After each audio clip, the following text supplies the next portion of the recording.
So good evening, everyone. Welcome to the Anand Reddy presents you the currency simplified session.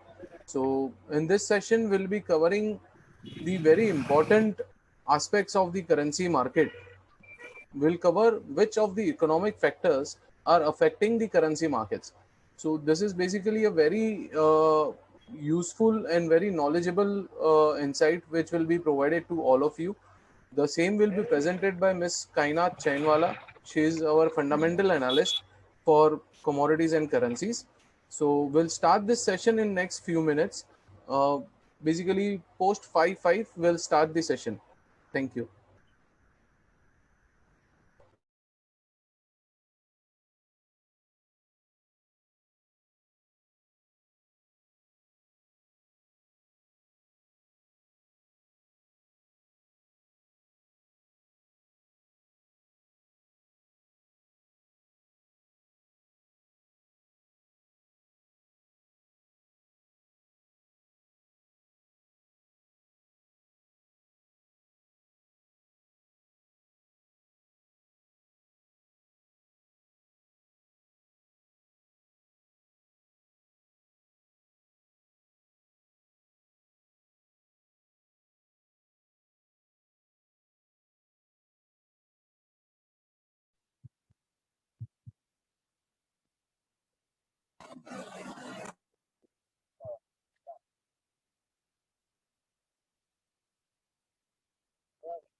देंगे आपको अपने जगह आइए मेरे यहाँ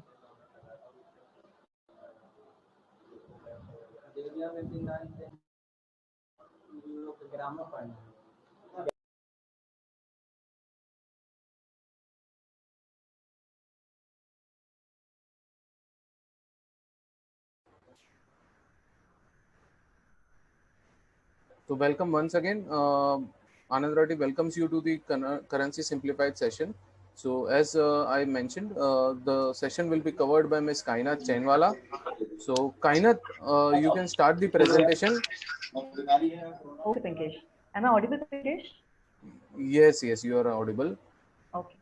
Okay, so hi, I'm Kaina Chanwala and I'm taking care of currencies here. So today we'll be talking about the economic factors affecting the currency market. तो normally क्या होता है, हम डेटा के बारे में बहुत बात करते हैं, इकोनॉमिक फैक्टर के बारे में बहुत बात करते हैं, हमें ये भी पता होता है कि वो इफेक्ट करता है करेंसीज को, लेकिन हमें इन डेप्थ एक्चुअली उनके बारे में ज़्यादा कुछ पता नहीं होता. मतलब इन डेप्थ भी एज एन बहुत बेसिक चीज़ें हमें उनके बारे में नहीं पता होती है. तो हम आज इसमें बहुत वही सारी चीज़ें डिस्कस करने वाले हैं कि क्या कौन सा डेटा ट्रैक करना चाहिए, कौन सा इवेंट्स को हमें देखना चाहिए जो करेंसी मार्केट्स को बहुत ज़्यादा अफेक्ट करती है. Kainat, sorry to interrupt. You need to speak little louder. Your voice is very low. Okay, just hold on. I'll just check the sound. Yeah.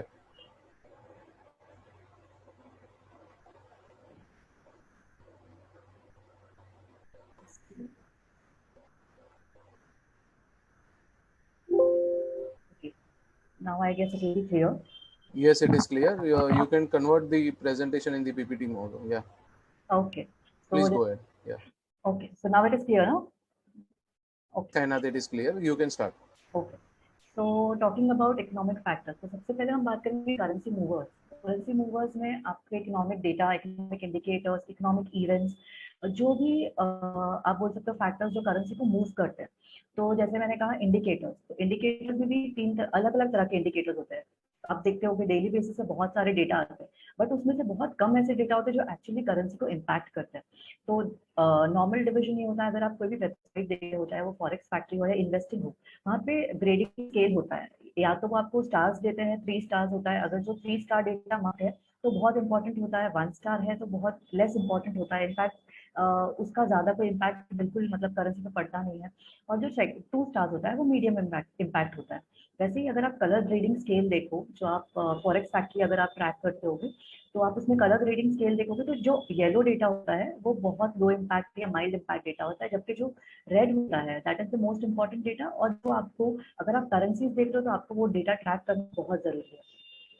Talking about schedule events, अभी हम हमेशा देखते हैं कि जैसे आज ही हमारा आरबीआई का पॉलिसी मीटिंग था, वैसे ही जो भी मॉनेटरी पॉलिसी मीटिंग होते हैं, चाहे वो आरबीआई हो, एफएमसी हो, ECB, bank of England, bank of Japan या public bank, people's bank of China, ये जो मेजर सेंट्रल बैंक है इनकी जो मीटिंग्स होते हैं, इसको काफी हमें एकदम क्लोजली फॉलो करना पड़ता है अगर हम करेंसी देख रहे हैं तो, बिकॉज इसका एकदम डायरेक्ट इम्पैक्ट होता है। जो भी पॉलिसी में आउटकम आता है उसका एकदम डायरेक्ट इम्पैक्ट होता है करेंसी के ऊपर। तो उसकी वजह से जो ये इवेंट्स होते हैं इनको ट्रैक करना बहुत जरूरी है। साथ में मीटिंग होने के 1-2 हफ्ते बाद मीटिंग मिनट्स करके एक स्टेटमेंट आता है सेंट्रल बैंक की तरफ से। बेसिकली इसमें जो उन्होंने स्टेटमेंट बोला है उसी का थोड़ा सा ज्यादा डिस्क्रिप्शन होता है। तो नॉर्मली ये बहुत इम्पैक्ट नहीं करता है अनलेस अनटिल फाइन प्रिंट में कुछ भी एक एडिशन हो या कुछ नया आया हो, तो लोग उसके लिए ये मीटिंग मिनट्स को ट्रैक करते हैं। साथ में हम देखते हैं कि कभी फेड के जो चेयर है उन पर कोई स्पीच आने वाला हो जो स्केड्यूल्ड है, तो लोग उसके लिए भी वेट करते हैं कि हाँ इसका शायद इनके स्पीच में अगर उन्होंने कुछ नया बोल दिया तो उसका इम्पैक्ट करेंसी पे आ सकता है। तो इसलिए उनके स्पीचेस, उनके टेस्टिमनीज, ये सब बहुत इंपॉर्टेंट हो जाते हैं कि आप उनको ट्रैक करें। साथ में ये तो हो गए स्केड्यूल इवेंट्स, बट हर बार आप जो भी मूवमेंट्स हम करेंसी में देखते हैं it's not because of schedule events. In fact ज्यादा वॉलिटिलिटी मार्केट में तब आती है जब कोई अनप्लान्ड इवेंट होता है, कोई अनस्केड्यूल इवेंट होता है। तो जैसे अगर आप देखो कि अगर हमारे केस में अगर हम देखें, आरबीआई ने all of a sudden without any schedule अगर बॉन्ड बाइंग कर दिया, बॉन्ड सेलिंग कर दिया, उसका एक डायरेक्ट इम्पैक्ट हो जाता है करेंसी के ऊपर।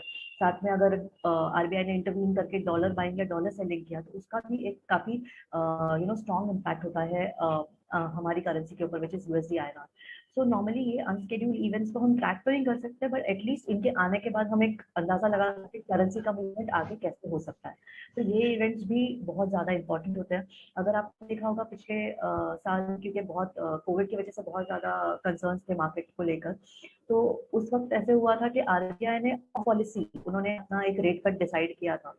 तो उनको इतना इमरजेंसी लगा बिकॉज वो सिचुएशन ही इतना अलग था कोविड-19 के बाद के, मतलब वो मीटिंग तक भी उन्होंने वेट नहीं किया कि हम मीटिंग आएगी तब हम अनाउंस करेंगे रेट कट।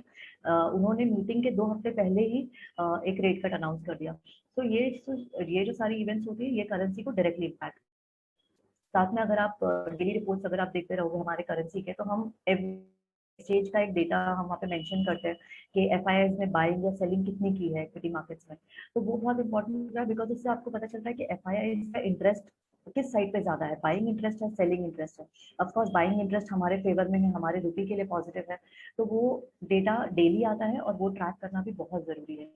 साथ में 10 ईयर गवर्नमेंट बॉन्ड यील्ड्स, ये भी बहुत इंपॉर्टेंट है। अगर आपने भी देखा होगा इस साल यील्ड्स को लेके काफी ज्यादा न्यूज रही है। जब हम यूएस की बात करते हैं तो यूएस गवर्नमेंट बॉन्ड यील्ड्स को लेके काफी ज्यादा एक कंसर्न रहा है, मार्केट्स में पैनिक रहा है बॉन्ड यील्ड्स बढ़ने के कारण। तो बॉन्ड यील्ड्स को भी ट्रैक करना बहुत ज्यादा जरूरी हो जाता है बिकॉज इसका डायरेक्ट इम्पैक्ट करेंसी पे पड़ता है। जैसे यूएस की बॉन्ड यील्ड्स अगर बढ़ती है तो वो डॉलर के लिए काफी ज्यादा पॉजिटिव हो जाता है, और डॉलर के लिए बहुत पॉजिटिव होने की वजह से बाकी सारे करेंसीज पे वो बहुत नेगेटिव इम्पैक्ट करता है। मूविंग ऑन टू नेक्स्ट, तो हम हमेशा जीडीपी के बारे में बात करते हैं, बट एक्चुअली जीडीपी क्या है, जीडीपी के कंपोनेंट्स क्या होते हैं। जब हम जीडीपी बोलते हैं हम what is the meaning of it. तो नॉर्मली जीडीपी ये होता है कि कंट्री कितना आउटपुट प्रोड्यूस करती है, टोटल आउटपुट जो भी उन्होंने प्रोड्यूस किया। बट जब आउटपुट प्रोड्यूस करते हैं तो आउटपुट डिवाइडेड होता है 3-4 सेक्टर्स में। लार्जली ये तीन तीन सेक्टर्स में डिवाइड होता है, जैसे आप देख रहे होगे, सर्विसेज, इंडस्ट्री और एग्रीकल्चर। तो ये तीन सेक्टर्स जो है ये मेजर कंट्रीब्यूटर्स हैं, मेजर या maximum contributors to the GDP. तो अगर आप कोई कंट्री का डेटा ट्रैक कर रहे हो, आपको पता है कि जैसे आप देख रहे होगे यूएस, ईयू, यूके, जापान, सबको अगर आप देखो, आप एक चीज कॉमन देखोगे कि सारे के सारे में सर्विसेज का बहुत ज्यादा एक contribution है जीडीपी को लेकर। So it is more than 70%, which is what makes services PMI data track very important. तो अगर आप सर्विसेज पीएमआई या सर्विसेज से रिलेटेड जो भी डेटा आता है तो बहुत ज्यादा इंपॉर्टेंट हो जाता है बिकॉज वो जीडीपी का इतना बड़ा कॉन्ट्रीब्यूटर है, ऑलमोस्ट मोर देन 70%। जैसे अगर हम अपना इंडिया का देखें तो we also have services, like हमारी भी सर्विसेज बहुत इंपॉर्टेंट है, बट हमारा सर्विसेज का जो कॉन्ट्रीब्यूशन है इट इज 54%। जबकि इंडस्ट्री से we are the industry contribution to the GDP is 26%, और जो एग्रीकल्चर से आता है इट इज 20%, क्योंकि हमारा थोड़ा सा एग्रीकल्चर की तरफ ज्यादा इंडिया का फोकस है, वेयर इज डेवलप्ड इकोनॉमीज में एग्री का इतना फोकस नहीं होता है। तो नॉर्मली डेवलप इकोनॉमीज जो है वो ज्यादा करके सर्विसेज बेस्ड है, इसलिए उनका सर्विसेज PMI डेटा ट्रैक करना बहुत ज्यादा इंपॉर्टेंट है। मूविंग ऑन टू नेक्स्ट, तो ये करंट ट्रेंड है जीडीपी के अगर हम देखें तो बेसिकली जो मैंने लेफ्ट हैंड में अगर आप टेबल देखो तो फाइनल जीडीपी का जो मैंने क्वार्टर ऑन क्वार्टर फिगर दिया है, ये दिसंबर क्वार्टर का फिगर्स है। अगर आप देखो मोस्टली सारी कंट्रीज एक्सेप्ट फॉर यूरोजोन, सब में एक इम्प्रूवमेंट दिखा है from the previous quarter. And आपको ध्यान देना होगा ये दिसंबर क्वार्टर वर्सेस सितंबर क्वार्टर है। सो 4% growth in India in December quarter versus the September quarter. तो हमने देखा कि इंडिया का जीडीपी है दिसंबर में, it I mean quarterly wise it was 4%। अगर वही हम देखें ईयरली वाइज, जो मैंने राइट साइड पे जो ग्राफ दिया हुआ है, तो उसमें अगर आप देखो वो 0.4% है, वो एनुअल है, year on year. Year on year दिसंबर में जब भी इंडिया का डेटा 0.4% आया, तभी हमने कहा कि टेक्निकली आउट ऑफ रिसेशन है। तो टेक्निकली आउट ऑफ रिसेशन मतलब ये होता है, नॉर्मली रिसेशन हम जब कहते हैं जब भी 2-3 क्वार्टर्स कंटिन्यूसली अगर जीडीपी नेगेटिव में रहता है, तो क्योंकि पिछले साल कोविड के वजह से हमारे 2 क्वार्टर्स नेगेटिव में हुए थे, तो इसलिए ये जब थर्ड क्वार्टर हमारा पॉजिटिव आया तो हमने ये कहा कि हाँ, वो टेक्निकली रिसेशन से we are out of it, but हाँ, recovery is still far away. तो इसलिए जीडीपी फिगर्स देखना बहुत इंपॉर्टेंट होता है। आपको पता चलता है कि आपकी इकोनॉमी, आपकी कंट्री का आउटपुट कैसे चल रहा है, आपकी मैन्युफैक्चरिंग कैसे कर रही है, आपका सर्विसेज कैसे परफॉर्म कर रहा है। बेसिकली ये ओवरऑल एक ब्रॉड एक फिगर होता है जो आपका पूरा कंट्री का हेल्थ आपको बताता है। साथ में मैंने वहाँ पे जीडीपी के फिगर्स दिए ट्रिलियन डॉलर्स में। तो अगर हम कह रहे हैं कि 4%, तो आपको ऐसा लगेगा कि हम यूएस की तरह एक्चुअली एकदम हमने ग्रोथ किया है, but when you compare GDP figure wise, US का GDP lies at 21.433 trillion, which makes it the world's largest economy. उसके बाद अगर आप देखो तो India is like around 2.869 trillion. EU जो है, जो मैं बात करी, ईयू मतलब 17 कंट्री जो यूरो यूज करती है, वो सारी कंट्रीज, उनका पूरा मिला के जीडीपी 13.356 ट्रिलियन। सो अभी फिलहाल अगर देखें तो ईयू जो है वो रिसेशन में है, ईयू के लिए आगे भी, यूरोजोन के लिए आगे जाके भी थोड़ी सी दिक्कतें कम होती है नहीं, बिकॉज अभी प्रॉब्लम ये है कि यूरोप में, जैसे आपको पता ही होगा, कोविड के इन्फेक्शन बढ़ रहे हैं वहाँ पे, थर्ड वेव का भी कंसर्न काफी बढ़ गया है। तो यूरोप के लिए अभी टेंशन थोड़ी ज्यादा है as compared to other developed economies. Talking about major factors behind policy making, so जब डिसीजन होता है जो एक सेंट्रल बैंक लेती है, चाहे वो आरबीआई हो, ईसीबी हो, फेड हो, कोई भी हो, उनका नॉर्मली पॉलिसी डिसीजंस बेस्ड होते हैं कई फैक्टर्स के ऊपर, बहुत सारे फैक्टर्स होते हैं। बट अगर मेजरली आप देखो, इंडिया में नॉर्मली इट इज इन्फ्लेशन, जो बहुत ज्यादा इंपॉर्टेंस जिसको मिलता है। बट अक्रॉस अगर आप देखो, जैसे स्पेशली फेड अगर आप देखो, तो उनका जो पॉलिसी डिसीजन होता है कि हमें रेट हाइक करना है या नहीं करना है, वो डिसीजन बेस्ड होता है 2 फैक्टर्स के ऊपर, एक है इन्फ्लेशन, दूसरा है एम्प्लॉयमेंट। जब मैं इन्फ्लेशन की बात करती हूँ तो इन्फ्लेशन में भी काफी अलग डिफरेंट वेरिएंट्स होते हैं इन्फ्लेशन के। Normally across the globe central bank CPI follow करते हैं, which is the retail inflation. जो अगर आप कहीं पे भी देखो, कोई भी अगर आप कोई भी मॉनेटरी पॉलिसी देखो, ईसीबी हो या आप बैंक ऑफ इंग्लैंड देख लो, या तो आप बैंक ऑफ जापान देख लो, जब वो कंसिडर करते हैं नॉर्मली दे कंसिडर सीपीआई। तो CPI is the preferred mode या प्रेफर्ड मेजर ऑफ इन्फ्लेशन जो नॉर्मली डेवलप कंट्रीज यूज करती है। बट जहाँ तक यूएस की बात है, यूएस का एक दूसरा मेजर है which is also inflation major, core PCE. तो जो कोर पीसीई है, ये यूएस नॉर्मली जब भी पॉलिसी डिसीजन लेता है तो यूएस ये इन्फ्लेशन मेजर को यूज करता है। साथ में अगर हम एम्प्लॉयमेंट की बात करें तो नॉर्मली अनएम्प्लॉयमेंट रेट है, जॉबलेस क्लेम्स है, आपका एडीपी नॉन फार्म पेरोल्स है, बहुत सारे डेटा आते हैं। बट सबसे इंपॉर्टेंट नॉर्मल जो कंट्रीज ट्रैक करती है वो होता है अनएम्प्लॉयमेंट रेट। एंड यूएस उनका एक एवरी मंथ एक डेटा आता है नॉन फार्म पेरोल्स। ये डेटा बहुत ज्यादा इंपॉर्टेंट है ट्रैक करने के लिए। ये एवरी मंथ के फर्स्ट फ्राइडे आता है। एंड ये जब आता है, ये नॉर्मली गवर्नमेंट डेटा होता है। काफी लोगों को डाउट होता है कि एक नॉन फार्म पेरोल वेडनेसडे को आता है which is ADP non farm payroll, और एक आता है फ्राइडे को, तो कौन सा हम ज्यादा फॉलो करें। तो नॉर्मली आप जो फ्राइडे वाला डेटा होता है आपको वो फॉलो करना चाहिए, बिकॉज ये गवर्नमेंट का डेटा होता है। एंड जो पहले आता है एडीबी, वो एक प्राइवेट डेटा होता है, प्राइवेट एजेंसी मैनेज डेटा होता है, जिसमें आपको प्राइवेट सेक्टर कैसे परफॉर्म कर रहा है ओवरऑल, वो आपको एक हिंट मिलता है। और उसके बाद आप आप एक एक्सपेक्टेशन लगा सकते हो कि अगर एडीपी ऐसा आया है तो जो गवर्नमेंट का फिगर है शायद वो भी उसी लाइन पे फॉलो करे। तो नॉन फार्म पेरोल्स फॉलो करना बहुत इंपॉर्टेंट है। Every Friday on the first Friday of every month आपको ये यूएस से डेटा मिलेगा, एंड ये ट्रैक करना बहुत जरूरी है। तो नॉर्मली हम लोग जैसे मैंने अभी बताया कि दो मेजर जो पैरामीटर्स है जिसपे बेस्ड होता है सेंट्रल बैंक का डिसीजन, वो है इन्फ्लेशन एंड आपका एम्प्लॉयमेंट। तो कौन से मेजर्स और अवेलेबल है मार्केट में इन्फ्लेशन के? तो अगर आप दूसरा देखो तो एक होता है होलसेल प्राइस इन्फ्लेशन, एक होता है पीपीआई। तो होलसेल प्राइस इन्फ्लेशन जैसे हमको पता है कि पूरे बास्केट ऑफ गुड्स का जो होलसेल रेट होता है, जो नॉर्मली हमें नहीं मिलता, जो होलसेलर्स को मिलता है, that is another measure of inflation. साथ में एक होता है प्रोड्यूसर प्राइस इन्फ्लेशन। जब हम प्रोड्यूसर प्राइस की बात करें, प्रोड्यूसर प्राइस इन्फ्लेशन की बात करें, जैसे नाम आपको बता रहा है प्रोड्यूसर प्राइस, तो ये जो मैन्युफैक्चरर्स होते हैं, जो प्रोड्यूसर्स होते हैं गुड्स के, ये उनके लिए इंपॉर्टेंट होता है। ये उनके जो इनपुट प्राइसेस होते हैं उसके इन्फ्लेशन के बारे में होता है। तो ये नॉर्मली मैन्युफैक्चरर्स के लिए बहुत इंपॉर्टेंट होता है ट्रैक करने के लिए। बट नॉर्मली जो सेंट्रल बैंक यूज करते हैं that is CPI, which is consumer price inflation. And अगर आप लेफ्ट हैंड साइड पे देखोगे, मैंने सीपीआई के फिगर्स दिए हो ईयर ऑन ईयर, जो अभी रिसेंट आए हैं, मोस्टली सारे के सारे फेब के हैं।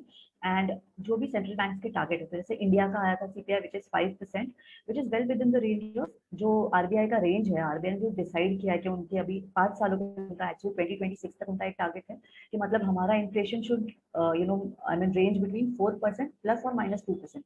तो बेसिकली अगर आप देखो तो 2 to 6 is what is the range that is been given by the RBI. तो नॉर्मली वो चाहेंगे कि वो 4 के पास ही रहे, ज्यादा डाइवर्जन ना हो। बट हाँ, क्योंकि अभी आपको पता है कि क्रूड के प्राइसेस भी काफी ज्यादा फ्लक्चुएट हुए हैं इन द लास्ट मंथ, और बहुत ज्यादा एक अपसाइड आया था ओपेक की वजह से। एंड इवन सब थोड़ा बहुत रिकवरी हो रहा था, वैक्सीन आ रही थी, उसके वजह से जो क्रूड में बहुत ज्यादा रैली आया है, उसकी वजह से एक सीपीआई में काफी एक अपसाइड का प्रेशर देखने को मिला है। अकॉर्डिंगली अगर आप यूएस का देखो तो यूएस का जो सीपीआई था वो 1.4 था इन फेब। एंड उसका भी टारगेट 2% है, तो 2% से थोड़ा दूर ही है। ईयू भी 2% से काफी दूर है, विच इज 0.9%, यूके 0.7%, और जापान तो एक डिफ्लेशन मोड में ही है अभी, which is very far away from 2%। तो बेसिकली अगर हम ये डेटा देख रहे हैं कि मैं अगर बता रही हूँ आपको कि 1.4% और टारगेट 2% है, तो what I am trying to say here is कि जब तक 2% के आसपास ये इन्फ्लेशन फिगर्स नहीं आते हैं, ये जो सारी कंट्रीज है उनके लिए टाइटनिंग करना सोचना भी थोड़ा सा एक मुश्किल हो जाता है। बिकॉज जब इन्फ्लेशन ज्यादा होता है नॉर्मली सेंट्रल बैंक तभी टाइट मॉनेटरी पॉलिसी करते हैं, या तो जब भी वो रेट हाइक करते हैं। बट इन्फ्लेशन जब कम होता है तो उनको लोगों को बूस्ट देने के लिए वो लोग को पॉलिसी ईजिंग मेजर्स कंटिन्यू करने पड़ते हैं। तो बेसिकली अगर आप इन्फ्लेशन डेटा की तरफ देखो तो आप ये एक्सपेक्ट कर सकते हो कि प्रोबेबली यूएस से स्पेसिफिकली, क्योंकि हम यूएस को बहुत अक्रॉस द वर्ल्ड फॉलो किया जाता है, तो हम लोग जब यूएस का डेटा देखते हैं तो आप एक अश्योरेंस आपको मिलता है कि प्रोबेबली जो यूएस का ईजिंग है, जो यूएस ने अभी रेट कट जारी रखे हैं, जो उनके नियर जीरो रेट्स है, वो शायद वो कंटिन्यू करेंगे, क्योंकि उनका जो टारगेट इन्फ्लेशन रेट है विच इज 2%, अभी वो फिलहाल उससे काफी दूर है। तो बेसिकली जैसे मैंने बताया कि अगर प्राइस प्रेशर ज्यादा होता है तो नॉर्मली रेट टाइटनिंग होता है या रेट हाइक होता है। एंड प्राइस प्रेशर या इन्फ्लेशन जिसको हम कहते हैं, अगर वो कम होता है तो नॉर्मली ईजिंग होता है। टॉकिंग अबाउट अनएम्प्लॉयमेंट रेट, तो नॉर्मली अनएम्प्लॉयमेंट रेट जरूरी होता है ट्रैक करने के लिए, बिकॉज आई मीन अगर आपके जॉब्स कितने आप प्रोड्यूस कर रहे हो, आप कितने लोग एम्प्लॉयड है, कितने अनएम्प्लॉयड है, अगर आपको इसका ही आइडिया नहीं है, आपका सर्विस सेक्टर कैसे परफॉर्म कर रहा है, आपको इसका आइडिया नहीं है, तो इकोनॉमी के बारे में एक पिक्चर बनाना बहुत डिफिकल्ट हो जाता है। सो इसलिए एम्प्लॉयमेंट रिपोर्ट जो है बहुत इंपॉर्टेंट हो जाता है देखने के लिए। साथ में जैसे मैंने आपको बताया कि यूएस का नॉन फार्म पेरोल्स रिपोर्ट जो है, तो वो एक लेबर हेल्थ, यूएस की जो लेबर एक्टिविटी है उसके बारे में काफी बताता है कि और यूएस का नॉन फार्म पेरोल डेटा अगर आप देखोगे तो वो चेंज होता है, वो एक एब्सोल्यूट फिगर नहीं होता। तो अगर आप मान लीजिए कि 100 है यूएस में जो लेबर जितने लोग हैं जो एम्प्लॉयड है, अगर वो 100 में से माइनस अभी ऐसे हो गया कि 6 जॉबलेस हो गए, तो आपका जो नेक्स्ट मंथ का डेटा आएगा it will be -6, it won't be 94। So normally ये आपको एक चेंज बताता है कि आपके एम्प्लॉयमेंट में क्या चेंज है। तो अगर आप यूएस नॉन फार्म पेरोल कभी भी ट्रैक करोगे, आपको ये देखना है कि फिगर जो है वो पॉजिटिव हो और ज्यादा बड़ा हो, मतलब एडिशन ज्यादा हो उसमें। तो अगर ये पॉजिटिव आता है फिगर, तो ये डॉलर के लिए काफी ज्यादा बुलिश होता है देखना। टॉकिंग अबाउट पीएमआई फिगर्स, तो नॉर्मली जैसे मैंने आपको बताया स्टार्ट में कि जीडीपी के जो मेन सेक्टर्स होते हैं एग्री, इंडस्ट्री और सर्विसेज, तो इसलिए ये मैन्युफैक्चरिंग और सर्विसेज जो डेटा होता है ये ट्रैक करना बहुत जरूरी है। अब हम हमेशा बात करते हैं manufacturing PMI, services PMI, but actually manufacturing और सर्विसेज पीएमआई डेटा होता क्या है, वो क्या बताता है हमें? बेसिकली ये क्या होता है, ये सर्वे होता है जो कंडक्ट किया जाता है सर्टेन एजेंसीज के द्वारा। आईएसएम बहुत प्रोमिनेंट है उसमें, मार्केट है। तो तो ये जो एजेंसीज होती है ये सर्वे कंडक्ट करती है और ये पार्टिसिपेंट्स को पूछती है कि ये सारे पैरामीटर्स, जैसे मैन्युफैक्चरिंग अगर है तो उनके पास एक क्वेश्चनर होता है, वो ये क्वेश्चनर में बेसिकली ये पैरामीटर्स का पूछते हैं, new orders, inventory levels, production, supply, delivery, employment. तो मैन्युफैक्चरिंग के बारे में जब बात करते हैं तो ये पैरामीटर्स पे उनको क्वेश्चन किए जाते हैं कि आपको न्यू ऑर्डर्स का ग्रोथ कैसा लग रहा है, इन्वेंट्री लेवल्स कहाँ है, प्रोडक्शन हो रहा है या नहीं हो रहा है। बेसिकली इससे क्या होता है, आपको एक ओवरऑल इकोनॉमी का एक फेयर आइडिया आ जाता है कि न्यू ऑर्डर्स आ रहे हैं तो हाँ ठीक है, डिमांड है। इन्वेंट्री लेवल्स अगर वो कम हो रहे हैं तो definitely it's positive for demand. Production अगर हो रहा है तो एक्टिविटी है मार्केट में। तो अगर ये सब चीजें बढ़ती है और मैन्युफैक्चरिंग पीएमआई बढ़ के आता है तो वो काफी एक पॉजिटिव होता है फॉर एनी करेंसी। तो अगर इंडिया का मैन्युफैक्चरिंग पीएमआई पॉजिटिव आ रहा है तो इंडिया के लिए काफी पॉजिटिव है। सिमिलरली सर्विसेज, जब भी सर्विसेज की बात करते हैं, जो क्वेश्चनर होता है, जो सर्वे होता है, वो बहुत सारे पैरामीटर्स होते हैं, बट ये 5 जो है वो मोस्ट इंपॉर्टेंट पैरामीटर्स है जिन पे जज किया जाता है, गेज किया जाता है कि सर्विसेज एक्टिविटी फिलहाल कैसी है। तो बिजनेस एक्टिविटी हो गई, new business, new export business, price charge and outstanding business. तो बेसिकली बिजनेस एक्टिविटी में क्या चेंज आया है, नया बिजनेस कितना आ रहा है, एक्सपोर्ट्स में कितनी इंक्रीज हुई है। सो ओवरऑल सर्विसेज का जब भी डेटा, सर्विसेज पीएमआई जब भी होता है तो सर्वे इस बेसिस पे होता है। इसी बेसिस पे आपको फिगर्स मिलते हैं जो आपको बताता है कि एक्टिविटी कॉन्ट्रैक्शन में है, एक्सपेंशन में है। तो नॉर्मली ये करंट ट्रेंड है मैन्युफैक्चरिंग और सर्विसेज का। तो इंडिया का अगर आप देखेंगे तो 55.4 और 54.5 है, यूएस का 64.7, 63.7 है। तो बेसिकली अगर आप ये फिगर्स देखोगे स्टैंड अलोन में तो आपको ऐसा लगेगा मतलब ये हमें दर्शा रहा है। नॉर्मली क्या होता है, हम ऐसे कंसिडर करते हैं कि अगर फिगर 50 के ऊपर है तो इंडस्ट्री एक्सपैंड कर रही है और फिगर 50 के नीचे है तो इंडस्ट्री कॉन्ट्रैक्शन मोड में। तो जैसे अगर आप देखोगे ईयू का और जापान का 49, ईयू का जो services PMI it is 49.6, still contraction mode में है। Japan is also in contraction mode and ये सारी इकोनॉमीज डेवलप्ड इकोनॉमीज है जिनके लिए सर्विसेज का ग्रो होना बहुत जरूरी है, बिकॉज इनका 70% जीडीपी सर्विसेज से आता है। तो यहाँ से आपको पता चलता है कि कौन सी कंट्रीज को बहुत ज्यादा फार फ्रॉम रिकवरी है। तो एक तो ईयू है, दूसरा जापान है। यूके फिर भी फेयरली परफॉर्म कर रहा है, मैन्युफैक्चरिंग सर्विसेज दोनों एक थोड़ा स्टेबल है, एक्सपेंशन में है। यूएस के डेटा अगर आप फॉलो कर रहे हो तो यूएस के सारे डेटा काफी पॉजिटिव आ रहे हैं और वही यहाँ पे रिफ्लेक्ट हो रहा है उनके मैन्युफैक्चरिंग फिगर्स में, उनके सर्विसेज फिगर्स में। इनफैक्ट जब मैं नॉन फार्म पेरोल्स की बात करी थी वो भी काफी उनका रोबस्ट आ रहा है। सो ओवरऑल यूएस का जो है वो एक काफी एक स्टेडी रिकवरी वाला एक आइडिया दे रहा है। जहाँ तक हम हमारी बात करें इंडिया मैन्युफैक्चरिंग सर्विसेज पीएमआई का, तो अगर आप ये स्टैंडअलोन फिगर्स देखोगे तो आपको लगेगा कि ठीक है एक्सपेंशन है, बट फिर भी हमारा जो एक्टिविटी है वो काफी मंथ के लोज पे है। तो वो एक थोड़ा सा हमारे लिए नेगेटिव है। बोथ मैन्युफैक्चरिंग एंड सर्विसेज थोड़ा सा हमारे लिए भी फिलहाल वीक है and it needs to be propped up कि अगर हमें रिकवरी अगर अच्छी करनी है तो आगे ये और एक्टिविटी में थोड़ा सा बूस्ट आना चाहिए। Talking about impact on local currency, तो नॉर्मली अभी तक हमने जो भी डेटा डिस्कस किए उसका लोकल करेंसी पे क्या इम्पैक्ट होता है।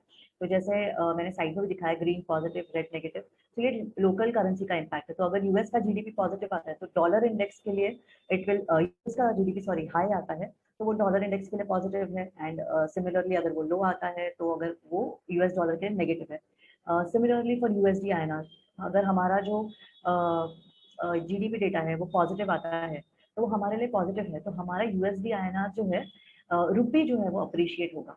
तो बेसिकली यूएसडी आईएनआर जो है वो आप बोल सकते हो डेप्रिशिएट होगा। बस हमारा करेंसी नॉर्मली 73 है तो वो 72.8 पे आ जाएगा after positive data. Similarly CPI, WPI, PPI जो भी इन्फ्लेशन फैक्टर्स है ये भी एक सर्टन लेवल तक अगर बढ़ के आते हैं, जो कंफर्ट जोन है, जैसे मैंने भी आपको रेंज बताया, अगर वो कंफर्ट जोन में आते हैं एंड पॉजिटिव बढ़ के आते हैं तो वो एक कंट्री की इकोनॉमी के लिए अच्छा है कि कंट्री में एक्टिविटी है, इन्फ्लेशन है, लोग खरीदारी कर रहे हैं, बाइंग हो रहा है, परचेजेस है, तो एक वो पॉजिटिव होता है। फिजिकल डेफिसिट की अगर मैं बात करूँ तो नॉर्मली ये गवर्नमेंट के बजट के बारे में बात करते हैं हम कि गवर्नमेंट के बोरोइंग्स और गवर्नमेंट का जो इनकम है उसमें क्या बैलेंस है। तो अगर फिजिकल डेफिसिट जो है बेसिकली उसका मतलब है कि गवर्नमेंट का जो इनकम है वो उनके जो एक्सपेंसेस है उससे कम है and which is a negative for the domestic currency. तो नॉर्मली अगर फिजिकल डेफिसिट हाई आता है तो वो कोई भी करेंसी के लिए, कोई भी इकोनॉमी के लिए वो नेगेटिव होता है। अगर मैन्युफैक्चरिंग और सर्विसेज की बात करें तो वो डायरेक्टली प्रोपोर्शनल है, एक्टिविटी ज्यादा है तो पॉजिटिव है फॉर द करेंसी, एक्टिविटी कम है तो negative for the local currency. Unemployment rate of course अगर कम आता है तो वो काफी पॉजिटिव है करेंसी के लिए एंड ज्यादा आता है तो वो नेगेटिव है। और एनएफपी के जैसे मैंने अभी आपको बताया कि अगर नंबर एडिशन होके आते हैं, एडिशन ज्यादा होके आते हैं तो वो पॉजिटिव है, अगर एडिशन कम होके आते हैं या नंबर कम हो जाते हैं तो वो नेगेटिव है for the economy, any economy for that matter. तो जैसे अभी तक हमने जो भी डेटा के बारे में बात की, वो नॉर्मली ये जो भी सारे डेटा मैंने बताया यहाँ पे, जीडीपी, सीपीआई, डब्ल्यूपीआई, ये सारा जो डेटा है ये बहुत हाई इम्पैक्ट डेटा है। इसके बाद इम्पैक्ट आना ही आना है अगर डेटा में ज़्यादा डाइवर्जन है तो। बट इसके साथ थोड़े मीडियम इम्पैक्ट इंडिकेटर्स भी होते हैं जो अगर हमको भी थोड़ा ट्रैक करना चाहिए। जैसे कि हाउसिंग डेटा है, कंज्यूमर कॉन्फिडेंस है, retail sales, unemployment change, industry production, consumer spending, trade balance. तो ये तो मैंने थोड़े से यहाँ पे आपको बताए, बट ऐसे काफी सारे डेटा होते हैं मीडियम इम्पैक्ट डेटा जो भी थोड़े इंपॉर्टेंट होते हैं। क्योंकि अगर किसी दिन समझिए कोई डेटा नहीं है बट एक मीडियम इम्पैक्ट डेटा है, तो normally in absence of any high impact indicator या कोई बहुत बड़ा इवेंट नहीं है, तो ये डेटा की वजह से भी थोड़ा बहुत करेंसी में फ्लक्चुएशन आ सकता है, वॉलिटिलिटी आ सकता है। तो इसलिए ये डेटा को भी देखना बहुत जरूरी हो जाता है। तो जैसे हमने बहुत बात कर ली कि डेटा इतना इम्पोर्टेंट है और करेंसी पे इतना इम्पैक्ट आता है, बट एक्चुअली इम्पैक्ट आता है नहीं आता है वो यहाँ पे आप देख सकते हो। जैसे आप ये फ्लैग्स देख रहे हो, चाहे वो रेड हो या ग्रीन, वो तीनों भी फ्लैग्स वो डेटा वो डे के कैंडल को हाईलाइट कर रहे हैं जिस दिन यूएस का जीडीपी डेटा आया था। सो पहले जो दो कैंडल्स है, अगर आप देखोगे वो उसके ऊपर जो फ्लैग है वो रेड है। तो बेसिकली वो रेड इसलिए था, फिर भी आप देख रहे हो कि आगे यूएस डॉलर जो बड़ा है। तो बेसिकली उसका रीजन मैं आपको बता दूं, नॉर्मली वहां पे एक्सपेक्टेशन जो जीडीपी के लिए थी, एक्सपेक्टेशन से बढ़ आई मीन पिछली बार जो था डेटा उससे वो पॉजिटिव आया, बट एक्सपेक्टेशन से थोड़ा कम आया जिसकी वजह से रेड फ्लैग है। बट फिर भी सिंस ग्रोथ था तो वो डॉलर के लिए काफी पॉजिटिव था, और इसीलिए आपको वहाँ पे डॉलर में एक तेजी देखने को मिली। उसके बाद जब भी डेटा फ्लैग देखो, फ्लैग के बाद आप देखोगे तो डॉलर इंडेक्स आपको दिख रहा है, कैंडल्स दिख रहे हैं कि वो ऊपर की तरफ जा रहे हैं, which indicates a bullish momentum. Similarly यहाँ पे भी आप लास्ट जो डेटा आया था, तो जो इन लाइन विद एक्सपेक्टेशंस आया था, यूएस का डेटा 4.2% आया था, तो वो काफी पॉजिटिव था। तो उसके बाद आपने देखा कि यूएस डॉलर काफी एक 4.5 मंथ हाई पे गया था। तो वही आपको लास्ट ग्रीन फ्लैग के बाद दिख रहा है। तो बेसिकली इसलिए बहुत ज्यादा इंपॉर्टेंट हो जाता है ये सब डेटा को ट्रैक करने के लिए, क्योंकि उसके बाद की मूवमेंट आप देख ही रहे हो कि कितना मतलब एक अच्छा खासा इम्पैक्ट होता है करेंसी के ऊपर। अब ये तो हमने डेटा की बात कर ली है। आज की ही इवेंट की मैं बात करूँ, आरबीआई पॉलिसी मीट, अगर आपने देखा होगा बहुत ज्यादा वॉलेटिलिटी था करेंसी में एंड बहुत ज्यादा बड़ा। तो अगर आप फॉलो कर रहे होगे तो आरबीआई पॉलिसी से ऐसे कुछ ज्यादा बड़े ऐसे कोई सरप्राइज नहीं था, बट लोग एक्सपेक्ट कर ही रहे थे कि आरबीआई स्टेटस को मेंटेन करेगा। तो ये इतना ज्यादा मूवमेंट क्यों आया? तो बेसिकली क्या हुआ था आज के, आरबीआई ने स्टेटस को तो मेंटेन किया जो बहुत वाइडली एक्सपेक्टेड था, जिसकी वजह से इतना कोई बड़ा मूवमेंट आने की संभावना नहीं थी। बट उन्होंने उसके साथ में एक बॉन्ड बाइंग, जैसे क्यूई होता है, जैसे जो यूएस में हुआ बॉन्ड बाइंग, वो उन्होंने अनाउंस किया 1 ट्रिलियन रुपीज का। तो उससे क्या हो गया ना, उसके वजह से काफी एक बॉन्ड्स में काफी एक रैली आई, बॉन्ड यील्ड्स वीक हो गया। आई मीन थोड़ा सा उसमें वीकनेस देखने को मिला, एंड रुपी के लिए वो थोड़ा सा नेगेटिव हो गया, बिकॉज बॉन्ड बाइंग होगा तो रुपी मार्केट में जाएगा, रुपी मार्केट में जाएगा, रुपी सप्लाई बढ़ेगा, रुपी सप्लाई बढ़ेगा, रुपी के लिए वो थोड़ा सा supply demand, basic supply demand dynamics rupee के लिए वो थोड़ा सा नेगेटिव है, जिसकी वजह से आपने देखा कि आज रुपी काफी ज्यादा डिप्रिशिएट हुआ। तो इसकी वजह से क्या होता है ना, ये पॉलिसी इवेंट्स और ये सारी मीटिंग्स और ये डेटा देखना बहुत ज्यादा जरूरी हो जाता है। एटलीस्ट आपको अगर डेटा के पहले नहीं, एटलीस्ट डेटा के बाद आपको थोड़ा बहुत एक आइडिया आ जाता है कि कहाँ मूवमेंट हो सकता है आने वाले समय में। बट मैं आपको उसके साथ यहाँ पे एक वर्ड ऑफ कॉशन भी बोल दूँ, जो ये मूवमेंट इतना ज्यादा आया है, 1.2% का आज आया है, फंडामेंटली आई डोंट एक्सपेक्ट कि यहाँ पे आई मीन इस लेवल पे सर्वाइव करेगा। आई थिंक ये थोड़ा करेक्शन हम यहाँ से एक्सपेक्ट कर सकते हैं, बिकॉज ये स्पेसिफिकली वो बॉन्ड बाइंग के अनाउंसमेंट की वजह से हुआ है, which is going to start from April 15. So I guess अभी क्योंकि एक सरप्राइज आ गया मार्केट में, वो न्यूज आई गेस डिस्काउंट हो जाएगा, एंड थोड़े आने वाले 1-2 हफ्तों में आपको थोड़ा सा रुपी में करेक्शन देखने को मिल सकता है, थोड़ा सा अप्रिसिएशन देखने को मिल सकता है रुपी में। तो जब हम रुपी की बात करते हैं, टेक्निकल व्यू भी अगर हम देख लें तो वीकली चार्ट पे भी वो थोड़ा सा एक एक डाउनवर्ड स्लोपिंग ट्रेंड लाइन दिखा रहा है, which is suggesting the strength in the pair. Also fifty day simple moving average की बात करें तो वो भी एक अपवर्ड बायस दिखा रहा है। स्टोकेस्टिक इंडिकेटर में भी एक पॉजिटिव क्रॉसओवर है। सब मेजर सपोर्ट की जहां तक बात करें तो 74 या 73.9 लेवल्स पे मिल सकता है, and immediate resistance lies at 74.9। अगर वो भी टेस्ट कर रहे हैं तो 75.3 टू 75.45। तो बेसिकली यहाँ पे जो मैं टेक्निकली अगर मैं आपको एक्सप्लेन करूँ तो नॉर्मली एक्सपेक्टेशन यही है कि ये ऊपर जाने वाला है, but I will suggest buy on dips and I expect कि अभी थोड़ा सा करेक्शन आएगा, तो उसके बाद आप डेफिनेटली बाइंग इस पे जा सकते हो, बिकॉज आने वाले कुछ महीनों के लिए रुपी थोड़ा सा डेप्रिसिएशन बायर्स के साथ ही ट्रेड करने की संभावना है, बिकॉज डेटा वगैरह भी थोड़ा सा नेगेटिव है एंड थोड़ा सा रिकवरी में भी थोड़ा सा वक्त लग सकता है। कोविड इन्फेक्शन की वजह से भी जो अनसर्टेनिटी बढ़ी है, उसके वजह से भी थोड़ा सा एक प्रेशर बनेगा रुपी के ऊपर। सो आई एक्सपेक्ट कि रुपी थोड़ा सा करेक्ट होगा and then you can definitely buy on dips. तो ये मेरी 3 वेबसाइट्स है। नॉर्मली अगर आपको कोई भी डेटा, जो जैसे कि मैंने बताया अभी, जो भी इंपॉर्टेंट डेटा बताया, ये सारे वेबसाइट्स है, forex factory, investing dot com, Reuters, CNBC, market watch. Normally मेरे ख्याल से आपको सबको इसके बारे में थोड़ा बहुत फेयर आइडिया होगा ही। आई थिंक रेगुलर बेसिस पे अगर आप इसको यूज करें बहुत यूजफुल है, आपको काफी सारा डेटा का आइडिया यहाँ से आ जाता है। इनफैक्ट फॉरेक्स फैक्ट्री पे तो आपको साइड में ड्रॉप डाउन होता है जहाँ पे डेटा से रिलेटेड न्यूज भी आपको मिल जाती है, तो आपको कोई पेड सर्विस की जरूरत ही नहीं पड़ेगी। आप वहां से डायरेक्टली वो डेटा के बारे में सारे आपको इनपुट्स मिल जाएंगे। तो ये काफ़ी रिलायबल सोर्सेज है, आप इस पे जाके ये सारे वेबसाइट्स पे जाके आप चेक कर सकते हो। ईल्ड्स वगैरह के लिए मार्केट वॉच काफ़ी अच्छा है, तो क्योंकि आप यूएस ईल्ड्स का काफ़ी हम सुनते हैं, तो आप वो देख सकते हो। तो नॉर्मली ये सारे वेबसाइट्स आप रेगुलर बेसिस पे यूज करो, आपके लिए डेटा ट्रैक करना बहुत ईजी हो जाएगा। एंड ये हमारे बिजनेस सपोर्ट टीम और सेंट्रलाइज डीलिंग डेस्क के कॉन्टैक्ट नंबर है, you can get in touch whenever you need any kind of support. And that's all from my side, thank you. Thank you, Kainat. Really interesting session. Very useful insights shared by you. I hope कि सबके लिए ये काफ़ी अच्छा रहा होगा to get the knowledge of the economic factors which are affecting the currencies.